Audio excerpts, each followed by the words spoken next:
Good afternoon and welcome everyone to In Conversation with Alan Hollinghurst. So, Alan, lovely to meet you. Welcome to MISCON. Thank you. We're here today to talk about Our Evenings, which is Alan's latest book.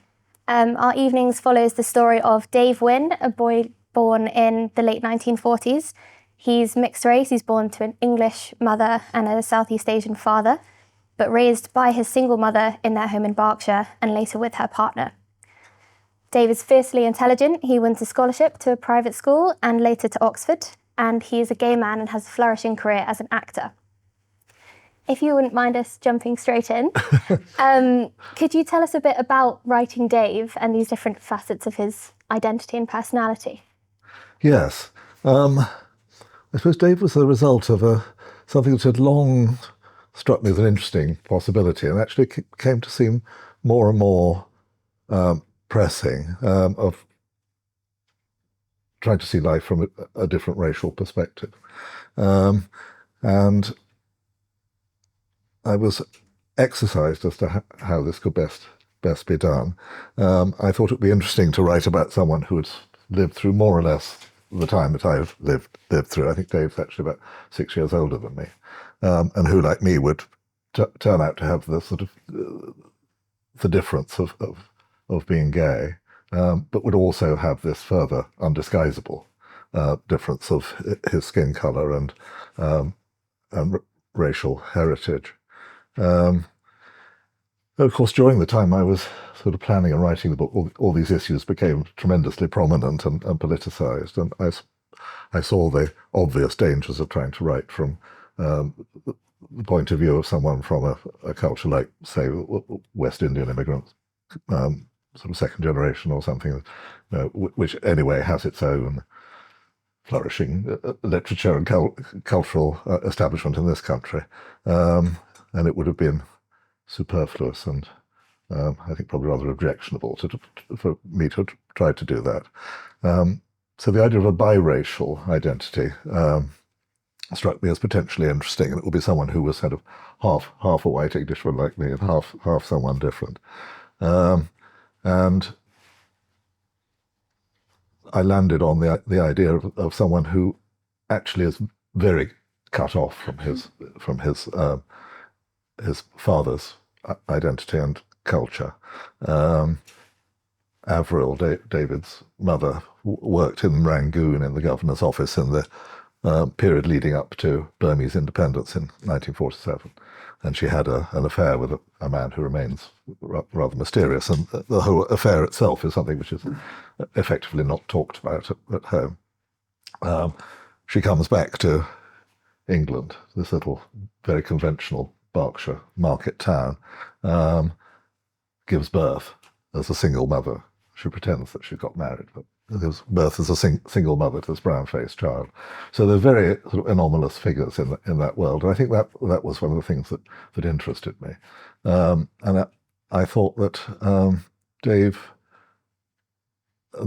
being half the Burmese thing, had its own intrinsic interest. And I remember I had I've completely forgotten about, but at my little primary school in a similar town in the 1950s and early 1960s, I had a half Burmese friend, and of course thought nothing of it, in particular the way that children don't, except that I do remember he had a Burmese mother and a white English father whom I never met.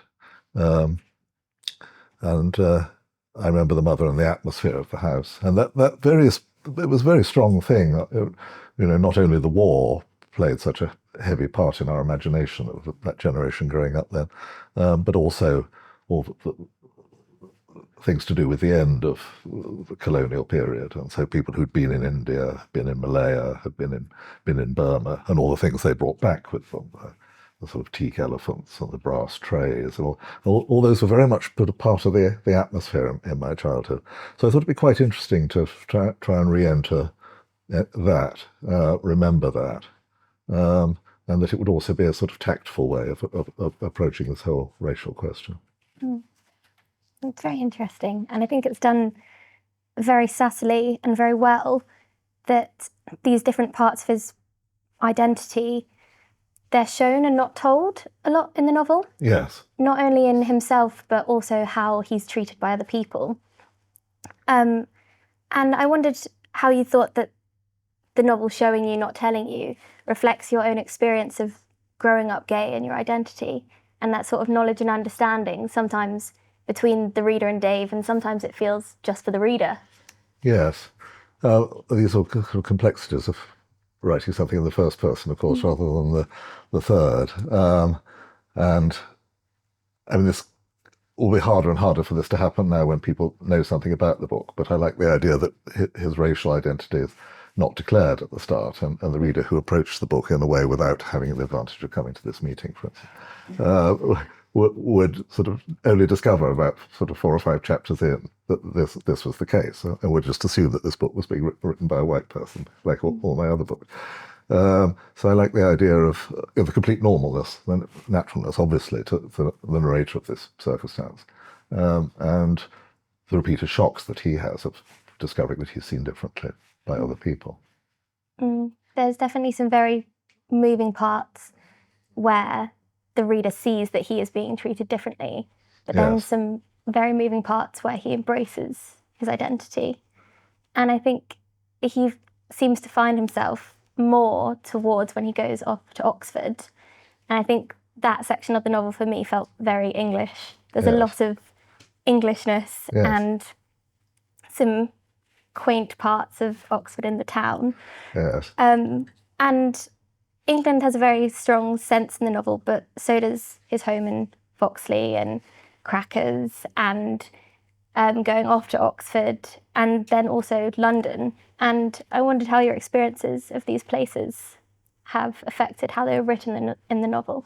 I think there's quite a lot of autobiography in it. And this is the thing about getting older, and this and the previous 2 books I've written both have very long time spans. I think this one's about sort of 60 years, isn't it? And I think the previous 2 perhaps even rather longer than that. And it just seems to be the way that my mind is working as I get older, and the retrospective thing, which I've always been interested in. And my first book, The Swimming Pool Library, is narrated by a man in his mid-20s who encounters a much older gay man and reads his journals, and so he's given these sort of windows into the past and into episodes in English gay life and history that he wouldn't have known about otherwise.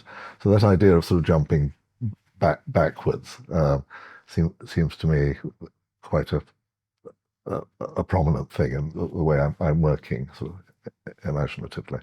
And this little town, yes, which is in real life called Farringdon, which is where I lived for the first 8 years of my life, is somewhere which has come back to me with extraordinary sort of vividness, and it's very. And I think Dave himself says something about this in the book. As you get older, you have this unanticipated access to periods in your own past, and things come back unremembered before, in many cases with extraordinary vividness. Whereas what you did 3 weeks ago, you can barely remember. So it's I think probably the books themselves are kind of enacting that process of sort of plunging into these moments in the past. Dave is, as you said at the beginning, he's clever, and so despite who he is and his rather disadvantaged background, he wins a scholarship to this school near the town, little small public school, as a boarder, then wins a scholarship to Oxford. So really the whole of the first half of the book is in 2 almost equal halves. The whole of the first half of the book is about his sort of top class, expensive education, sort of turning him into an exemplary little Englishman.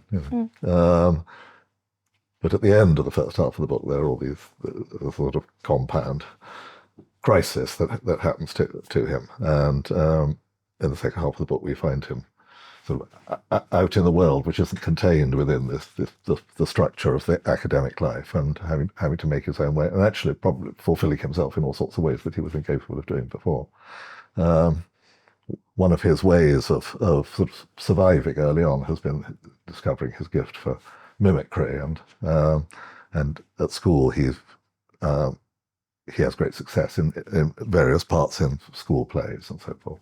Then goes to Oxford, where which culminates in his huge triumph playing Mosca in Ben Jonson's Volpone in his last year. And at that point, the days when student plays at Oxford were reviewed in the Times. He gets a glowing review in the Times. A great theatrical career ought to be waiting for him. But of course, because of who he is and what he looks like, this is impossible. And he only gets humiliating, sort of tiny, sort of racially stereotyped parts, if anything at all. So I suppose at that point I rather broke with the pattern which was following my own life of having gone to a boarding school, gone to Oxford, and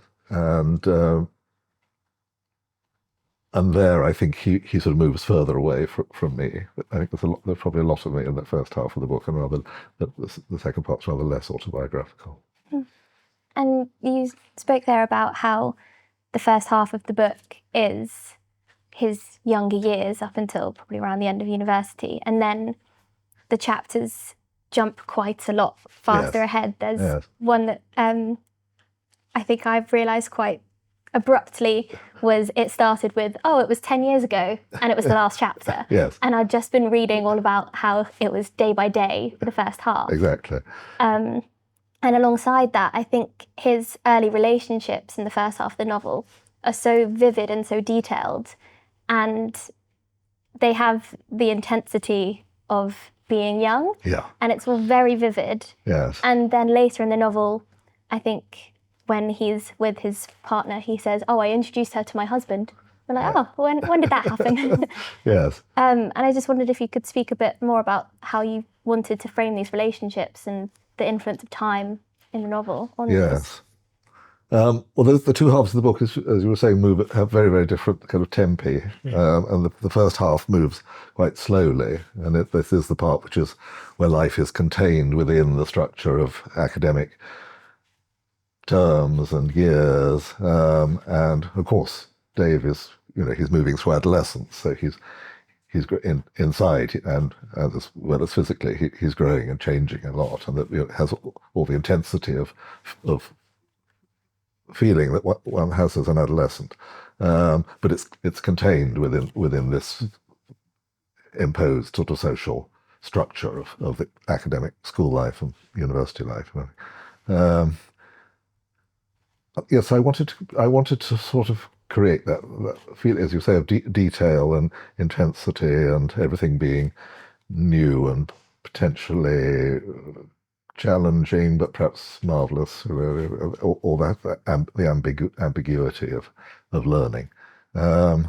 And then the second half, I hope it sort of wrong foots the reader a little bit, and that they're used to going along at this sort of snail's pace, and suddenly things are leaping ahead. And that, I think, reflects, what I was just saying about time, the way time speeds up when you get older. In this, you're not having this experience yet, but you will do. And it's extremely disconcerting. Something you thought happened 9 months ago was actually 6 years ago, and so and you feel that time's got out of control. So I was partly trying to mimic that experience in the structure of the later part of the book, where things sort of speed. There's a kind of accelerando towards the end. So and I wanted to show Dave having his first. At Oxford, he sort of falls in love hopelessly with an extremely nice but straight boy, who's ideal in every way apart from this one fact. And he finds this sort of overwhelming and difficult experience. But then when he's out, he first of all gets a job. His race is seen by people in the world of theatre and film as a rather malleable sort of thing. So he's cast in various kinds of East Asian roles. He might be sort of a Thai. His first job is in a terrible sort of TV soap opera called Hibiscus Hotel, where he has to play a Malayan hotel receptionist. So the opportunities that he's given are in themselves rather kind of humiliating. But after he leaves it's not quite clear how that job comes to an end, whether he resigns in disgust or he's given the chop.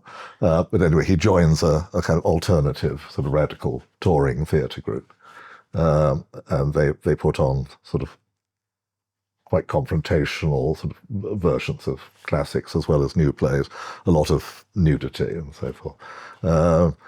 And I've sort of cooked this little company up out of various companies that actually existed. But I think it's a little bit sort of, I mean, it's hell in a way. And it's supposed to be a company which is run on entirely democratic principles with sort of mature contributions from everybody, but in fact is run by a tyrannical director who humiliates all the actors and always gets his own way. And the conditions of having to have 3 plays in your head at the same time and staying in damp boarding houses, and they traipse around the country, rather grim. But also it's very liberating, and the little group itself, as I say, I don't think any actual group was so racially mixed as this one, but I wanted it to be a little sort of community of its own, sort of floating free, as it were, with people of many different ethnicities, and somewhere very welcoming to people of sort of different sexuality and so forth. So it's a sort of a challenging alternative little sort of unit sort of floating around in the world. I can't remember what the question was now, but I think I think it's answered it. Okay. But it's very interesting that you're talking about his acting career throughout the novel, and I think it is quite a stark contrast to that of Giles, who becomes a politician, although they have the same beginnings at Bampton School. And I wondered if you could just tell us a bit more about the importance of those 2 careers for those 2 characters. Yes. And how they interlink. Well, when we meet Dave at the beginning of the book in 1962, he's 13, about to be 14. He's in the sort of Easter holidays of his first year at this boarding school, which he's won the scholarship. It's an exhibition. It's called the Hadlow Exhibition, and it's sponsored by a family of sort of wealthy, leftish cultural philanthropists called the Hadlows, and they invite Dave to go and spend a weekend at Mrs. Hadlow's sort of family farm under the Berkshire Downs. The fly in the ointment is that their son, Giles, is also a pupil at this school of Dave's age, and someone who has been picking on him and bullying him. And Giles is just a sort of horrible person. And he's always both physically attacking and sort of mocking Dave, who of course is far cleverer than, more perceptive than he is. And I think probably at the beginning the reader expects their sort of parallel careers to form more of the structure of the book. Actually, Giles is someone who I didn't treat altogether fully as a character, you know. He's just a bully and a brute. He will go on to break with his charming, lovely, generous parents, who are sort of, as I say, leftish. He makes a lot of money, becomes a Tory politician, and in the end, a sort of leading Brexiteer, a sort of lifelong Eurosceptic, you know, so in fact radically opposed to everything that his parents embody and try to further. And you know, for long periods in his life, Dave just forgets all about Giles, and I hope the reader will be perfectly happy to forget about him too. But then he keeps popping up at sort of unwelcome moments. So he's, as I say, an obstacle and an obstruction, and one who eventually assumes sort of considerable power. But I decided from the beginning that he wasn't someone I was going to sort of investigate in the sort of sympathetic way that a novelist might. I wasn't going to give him any sort of inner life. And the book is, after all, you know, it's the memoir of Dave, and it's about his life, and, but into which this annoying, difficult, obstructive figure keeps erupting. It's interesting because you're right, the reader does read and think, oh, he's going to be a very important figure, but he just sort of flits in and out, and he's just a bit of an annoyance, really. He's just like, back here he is again, interrupting Dave. Yes, he's important. I suppose he is important, you know, in the overall sort of structure of the narrative, but he doesn't take up a lot of the narrative himself. Because there are a lot of characters who do flit in and out. I think a few of his Oxford friends you don't really hear from. That's right, yes. Yeah. There's a lot of moving on, I think, yes. When he goes from the nice world of his little local primary school to Bampton, he's sort of severing his connection with that and thrown into a quite new sort of social situation. When he goes to Oxford, of course, that world sort of expands. But I think after the big sort of crisis at the end of his Oxford life, something in him actually wants to cut himself off from where he was before. And I think this is quite often the case with people when they go through something like this. And it's partly a form of shame, that they're feeling they've let down people. So the relationship between Dave and his mother is obviously a very sort of strong element running right through the book. Where there's a period when they're rather distant from each other.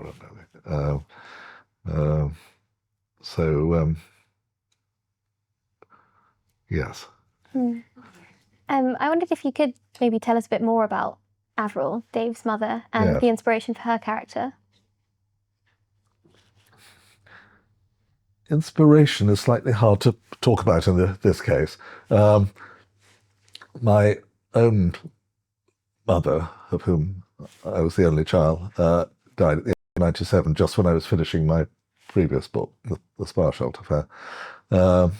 And the whole experience of that and sort of dealing with everything afterwards, selling her house in Gloucestershire, effectively saying goodbye not only to her, but to the whole world that almost geographically she represented, everywhere that part of the country that I knew so well, and in the Cotswolds, and no longer having a home there. That's by me unanticipated sort of double sense of bereavement after her death. And feeling very much that I wanted to write something that was about the relationship between a gay only child and his mother, but not wanting to write about her. So I think, in terms of the narrative, my mother has very little in common with Avril indeed, but something that I probably wanted to say about admiring things that I wanted to say about my mother's own sort of fortitude and resilience and humour and so forth. It finds its way into the portrait of her. The bond, obviously, between the single mother and the only child is very strong in the early years before the book begins, and our evenings are something. The part of the meaning of that phrase is the evenings that they've shared in their little flat in the town. Avril works as a dressmaker, so she's sort of working at home, and it's a job which gives her, despite especially early on being something of a outcast, or at least a disapproved of figure in this very conventional community, it also gives her a rather intimate sort of access to women in the town for whom she's making clothes. And Dave realizes once he's gone off to school and left her alone in the evenings, the evenings probably weighing rather heavily on her, and that one of her customers, a rather overwhelming, wealthy divorcee called Esme Croft, is occupying an increasingly important space in her mother's life. I think this is, it's not really a spoiler to talk about this, but they become an item. But again, because it's very typical of Avril not to talk about things, not to talk about Burma, not to talk about the man who fathered her child. Nothing explicit is actually said about this. And at the end of Dave's school life, Avril and Esme move in together. They move into Esme's big house on the edge of the town. Dave, meanwhile, of course, is sort of realizing more and more inescapably the truth of his own sexuality. And after this sort of heartbreaking attachment to this nice man at Oxford, he sort of reaches a point where he thinks everything that has to come into the open. And the first half of the book really ends with a scene where they all sort of come out to each other. And I rather liked, again, the idea of this untypical but sort of queer family, if you like, which constitutes itself on the edge of this rather conventional world of the town. And Esme has quite a large sort of social life of a kind that Avril doesn't. And I may have slightly exaggerated the scale and liveliness of the lesbian scene in sort of mid-century Berkshire, but I had a lot of fun with Esme, and she's one of those sort of robust, slightly larger than life, very good-hearted characters who, as a writer, I'm always looking forward to when they come back on. I think from my reading of Esme as well, and their first holiday when they all go away together, and Dave's reaction is one of slight confusion, but also sort of understanding. Or yes. There was, I think, a quote that said something like, they played the pretense so well that I was almost beginning to believe it. That of course they were just friends and there was nothing going on there. But at the time he says, oh, but we go on holiday with Uncle Brian, and we can't go on holiday with Uncle Brian now. And it's really showed a lot about the interesting family dynamics that are painted throughout the novel. And against this little family unit that he has with Avril and Esme, the novel starts with him going to see the Hadlows and Mark Hadlow and Cara Hadlow, who become sort of parental figures for him throughout the novel. Why did you find them so interesting as characters to keep them throughout the book? They just, as you say, they were partly filling the parental role. And fatherless Dave, throughout his life, he has various older men who assume an emotionally very significant role to him. Mark Hadlow first appears really as his sort of benefactor and protector, and they take a quasi-parental interest in him. I think they're terribly disappointed in their own horrible son. Here is this clever, charming, gifted young man. How nice it would have been if he was there. So there's a sort of, it's not quite the Freudian family romance, but I think Dave partly has a sense of how nice it would have been if he'd had them as his parents.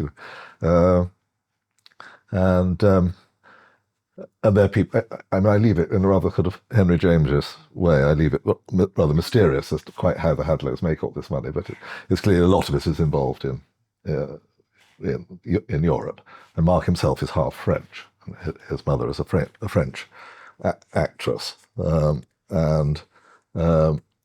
he drives an extremely chic French car.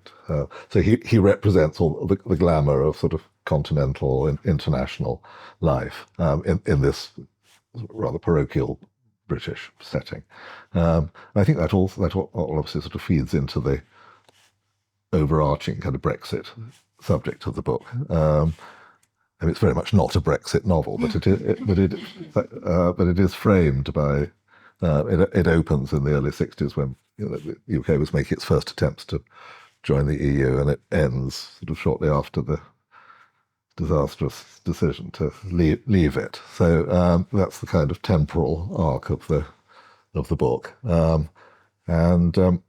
so I wanted I suppose the Hadlows represent, yes, sort of something enlightened, international, fostering, optimistic, of a kind which their son doesn't. Again, they disappear for long periods, but then they sort of step in, they sort of reach out to Dave at perhaps a difficult moment, and they sort of take him under their wing, and they. So that, yes, I mean, I suppose there's an element of fantasy to them probably, but I just wanted them to be people who were only ever seen to do good. And I think it's very interesting you mentioned Mark's mother, who was an actress, and it's the first real scene that we see Dave doing his acting. Yes. And you can tell it's such an influential time for him, and then hence his entire career. And then conversely with Giles, and you can see the ironies of him becoming Minister for Culture later in life, Yes. and he's not got a cultural bone in his body. That's right. Why did you decide to do that? Is there a point that you wanted to make there in Giles's career? I think I was just. It's partly about the sort of the difficulty for the creative arts in the sort of the cultural landscape that we've been living through, and the feeling of successive governments of having sort of scant interest in sort of investing in culture and sort of starving the arts sector and everything. And so, I mean, there's an element of obviously satirical excess about this thing when in the coalition government in 2012, Giles is made the Minister for the Arts, having absolutely no knowledge of or interest in the arts at all, during the period of austerity, obviously seeing something which he can really get stuck into, decimate. I mean, I think there is more of a satirical tone in those, probably in those, the treatment of those later parts of the book. And is there anything that you see in the beginning of the novel that has really flourished towards the end? Because we've spoken about how the time jumps quite quickly towards the end of the novel, and in the beginning it's quite slow, and you feel like you're there day to day with the characters. But you do remember these big scenes, for example, yes. Dave doing his acting with Mark's mother. Is there anything that you were really hoping to plant in the beginning? Well, I think that is a plant, yes. It turns out when Dave goes to stay with the Hadlows on this opening weekend of the book that there's alarmingly going to be another guest that we haven't been told about, who is Mark's mother, who is this French actress. Well, I suppose she's in her early 70s probably, but consider she's not quite old enough yet for some of the senior roles. And she's a rather overwhelming, glamorous, imperious figure. Who sort of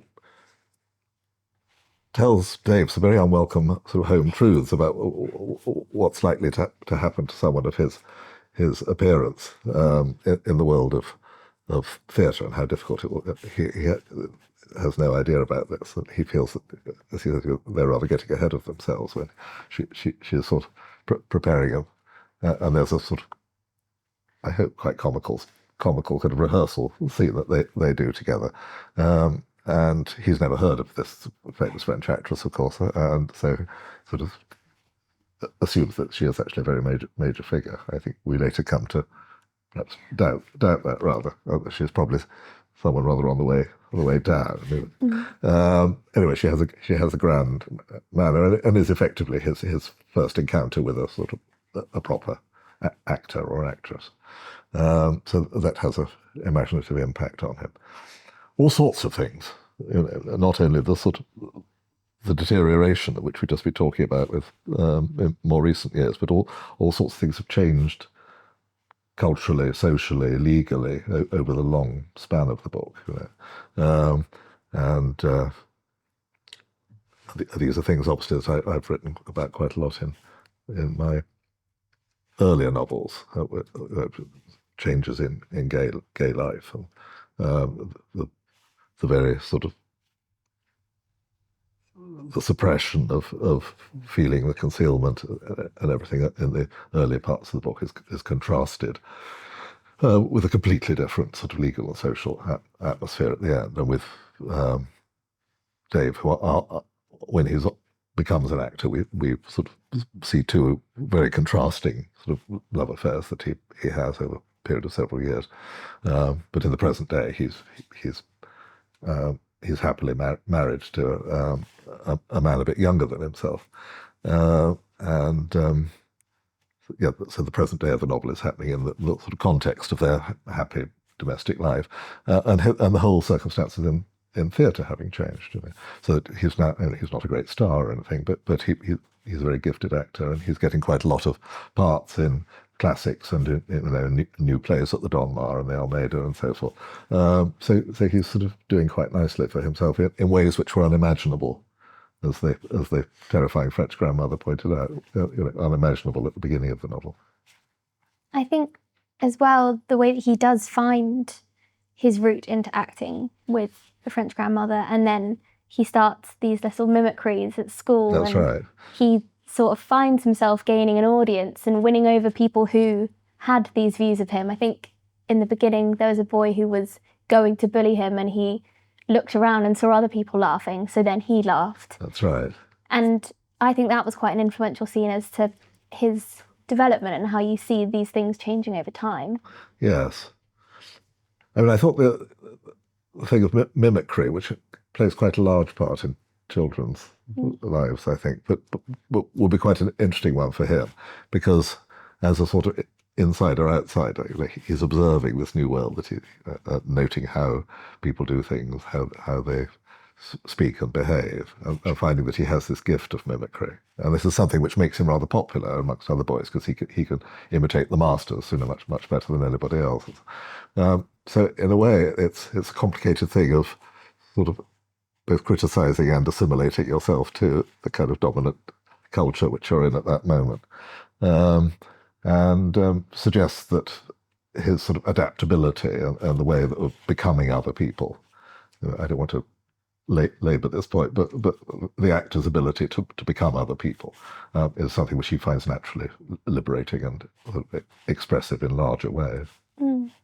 I think it's quite it's very interesting that the character that he does begin this mimicry with, as well as the masters, is a Jeeves character. Yes. Especially as the novel begins with him going from his home with his single mother in Berkshire to the Hadlows' great house where they have a lot of money. And I think in the beginning as well, he's addressing Mark as Sir, and the dialogue used, I think Giles says something and he's told to watch his language, and Dave says, I didn't really understand what he said. Didn't understand what it was that he did and what was wrong with it. And I just wondered if you could maybe tell us a little bit more about the idea of class throughout the novel.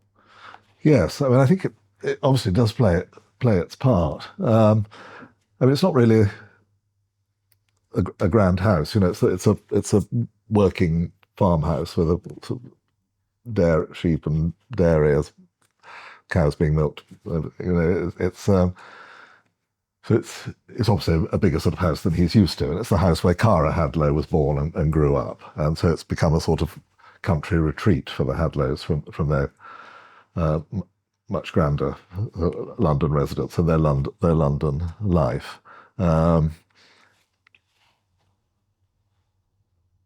How much is class itself a disadvantage to Dave? I think it's very much sort of subsumed into the other things, actually. And I think I've written more about these sort of often rather nightmarish sort of adventures in class in earlier books, like The Line of Beauty and so on.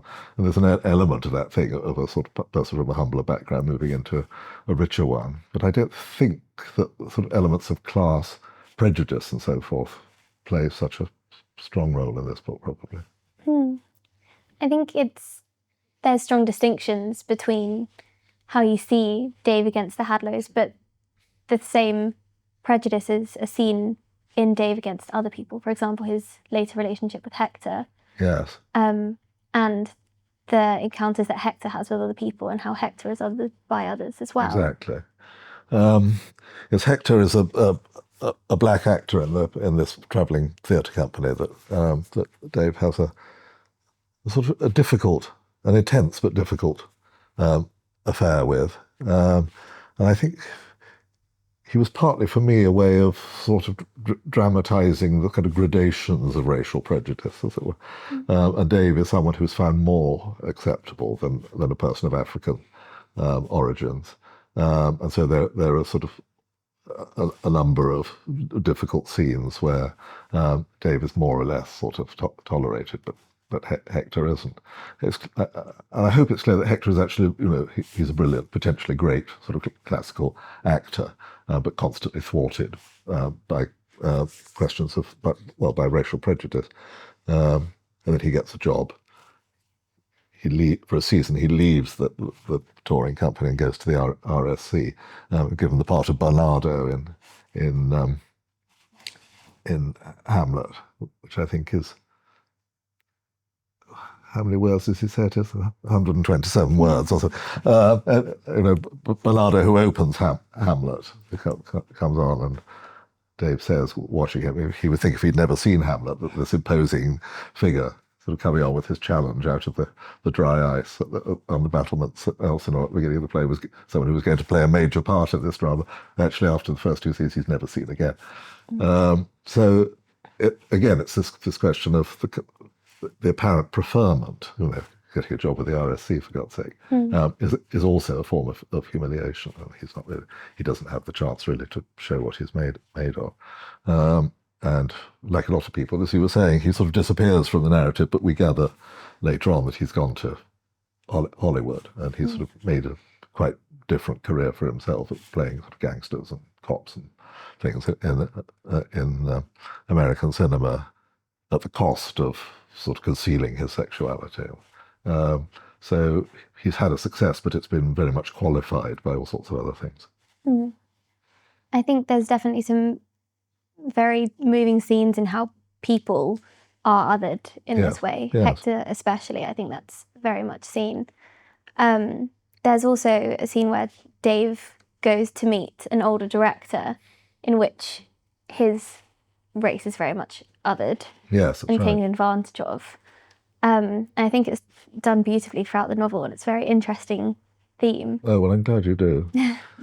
I just wondered if there was any instances that you particularly enjoyed or found your favourite part of writing that you thought was a great scene in which one person views another in this othering way. Yes.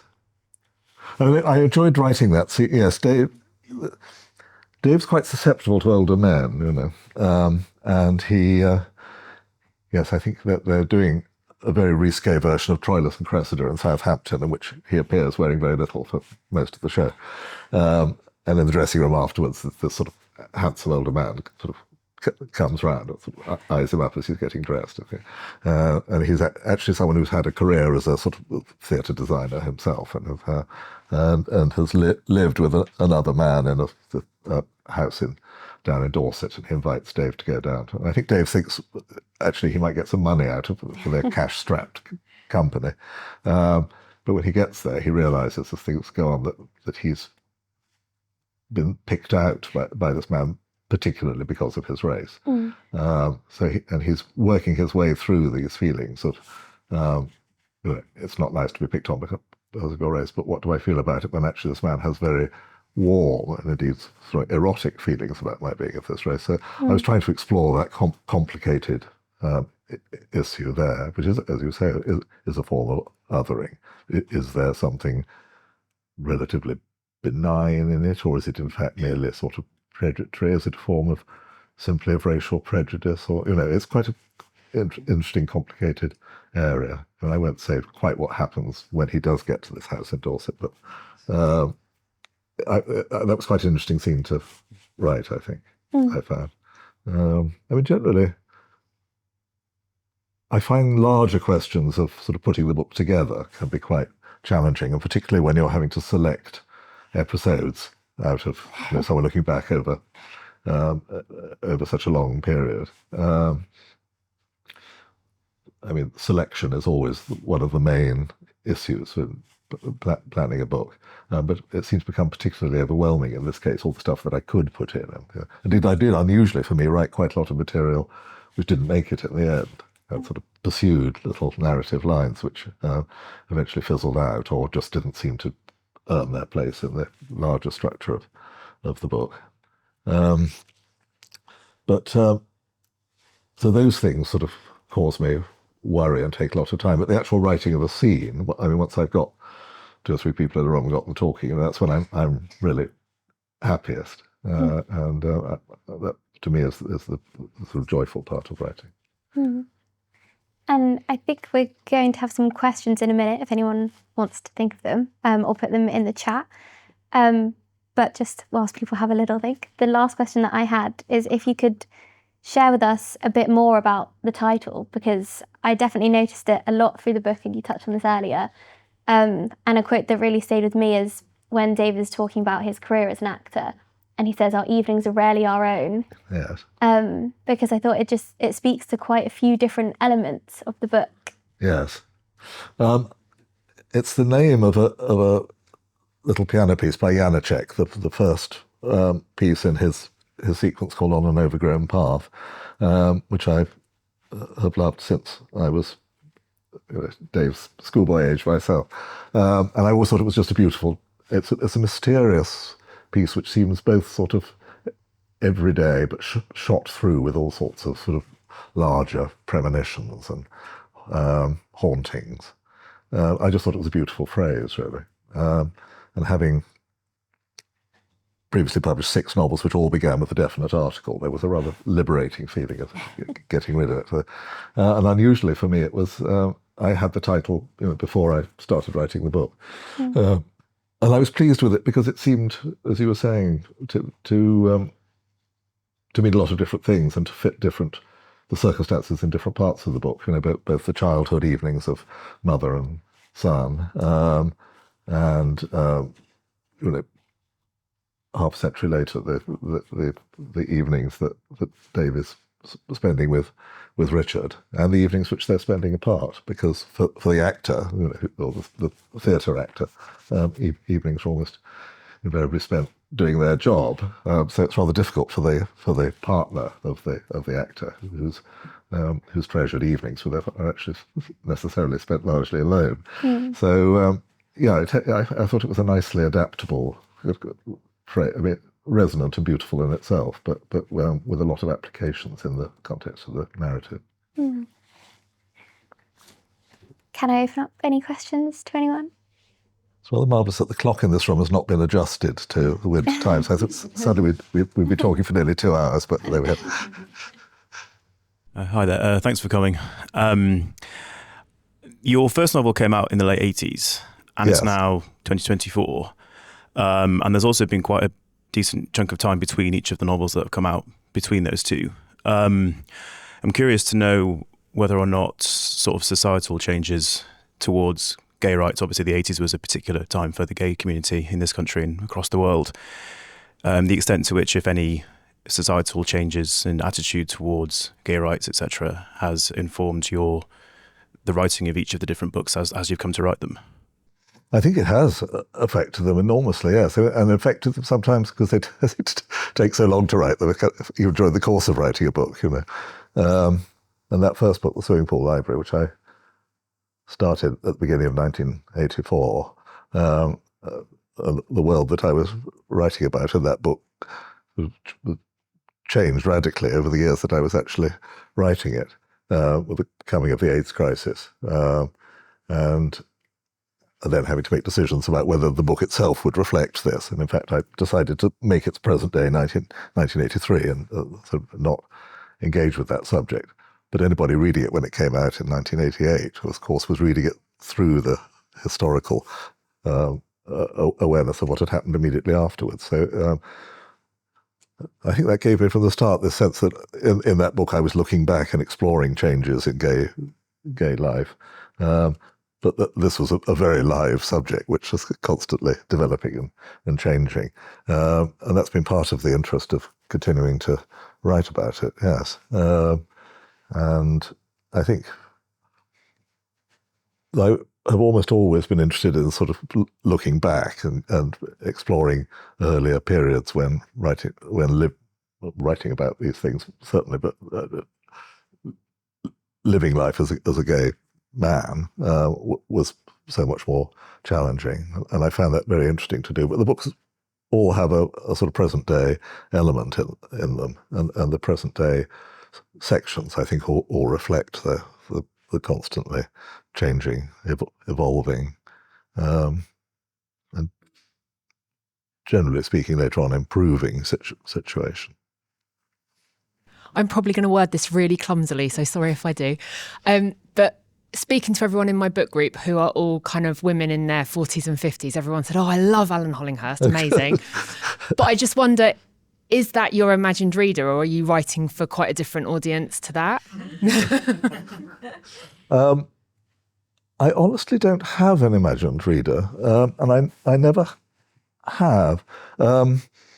I think it was part of a complex reaction I had early on, having written the first book, which was a very sort of deliberately, defiantly gay book about gay life in the present and the past. And obviously it had a considerable gay readership. But it was part of the point of it that it was, I hoped that it was going to escape from the quite small ghetto of gay books written by gay men for a gay readership, and was going to be read more widely. And then because it was quite successful, the first book, I then sort of saw there was a potential, I felt imaginatively it was a potential trap that I would then be this gay writer who was just doing this gay. And I didn't want to feel that there were any particular expectations on me that I would write a particular kind of book. And I think insofar as I ever had one, I just sort of banished the idea of a target reader, that I wanted to write books which fulfilled as completely as I could my own idea of what I wanted them to be, not to please the expectations of a particular kind of person. I think there are little things, particular a little joke or something I think might amuse a particular friend, or little private things like that. But I really don't think of a general readership at all. So I'm absolutely delighted that your reading group feels so warmly towards these books. Yeah, thank you. I thought I was getting tremendous grilling from lawyers here. I'm not a lawyer, so you're okay. I'm not sure how involved you were in the TV adaptation of The Line of Beauty, but I wondered what you thought of that adaptation and whether you had any plans to do that with other books of yours. I wasn't contractually involved in it in any way. I wasn't a producer or anything, but I was alive. Andrew Davis, who adapted it, said quite candidly at the beginning he preferred his authors dead because so I was a bit of an annoyance, but also perhaps quite useful in a way too. So I did read successive drafts of the script and made a few suggestions which I think were generally heeded, and I was completely fascinated by the whole, I didn't really know anything about it before, the whole process of adapting and filming a book. And I think I was quite sort of grown up about handing it over to people who did know how to do that, and realizing that changing it into a completely different medium with its own demands and was something I had no expertise in myself. And I would certainly never want to write I wouldn't want to write a screenplay anyway, but one of my own books, because it just requires a completely different skill set. And I think it was generally quite a happy experience. Have you seen it? Yeah, I loved it. Yeah. You loved it. Yes, yeah. Good. I think it was good. I mean, I remember feeling at the time it'd be nice if they'd had a much bigger budget, but probably everyone did. And it was done rather fast, so that things which might ideally have been done the following summer, the whole sequence, which is supposed to be set in sort of southwestern France in a heat wave, was actually filmed in October just outside Brighton. And it was quite challenging for the actors, sort of shivering in their swimming trunks. I think a lovely thing about it was all the young people in it were actually doing their first screen roles, Dan Stevens and Hayley Atwell and so on. So it had a lovely sense of freshness about that, I think. Yeah, I would love it. I'm always optioning books in the hope that someone will do them. Yeah. But nothing else has yet materialised, I'm afraid. Any other questions? Sorry, it just took me a while to work up the courage there. You said you really enjoyed writing the relationship between Avril and Esme, and you said in this book that Dave sort of has diverted a little bit from your previous characters by being biracial. Do you think you could sort of segue into writing a female protagonist? Do you have any appetite to do that? I think I would hesitate to write in the first person from a female perspective, I think. I have had quite, in my book, The Stranger's Child, one of the main characters, a sort of centre of consciousness for a lot of the book is a woman who we follow from sort of her teens to old age. And I've sort of loved doing that. But who knows? I haven't got a clue about the next book. So, it would be an interesting challenge. I think I felt I could do it with this slight ironic distance of writing in the third person. But the first person will be much more of a challenge, I think. It's very interesting, the first person, because it gives you all the intensity of everything being seen through the lens of this person's consciousness and experience. But it's also very circumscribed, because all the problems of how you bring in all the other stuff that you might want to have in a book. And part of its interest, I think, and it's one of the reasons that I thought it would be interesting to write this book from the point of view, is that it's a sort of admission of ignorance, in a way, writing in the first person. The first person narrator only knows what they know, unlike an omniscient narrator. And I thought it would be rather... my worry is about sort of presumptuousness in writing from a different racial perspective, as an omniscient narrator. Whereas Dave, as the narrator, he can sort of withhold whatever he likes, tell you what, not understand whatever. It seemed, again, a more sort of tactful and interesting way of doing it. Could I take the further leap? I don't know. Well, perhaps, in 7 years' time, we'll have another meeting and see. I think we're approaching the end of our hour. If anyone has a final question, please let me know. Otherwise, I think for those in the room, Alan will be around for a short while longer to sign some books. And thank you so much for talking to me. Oh, well, thank you very much indeed for doing it. It's been a pleasure. It's lovely to have you. Thank you.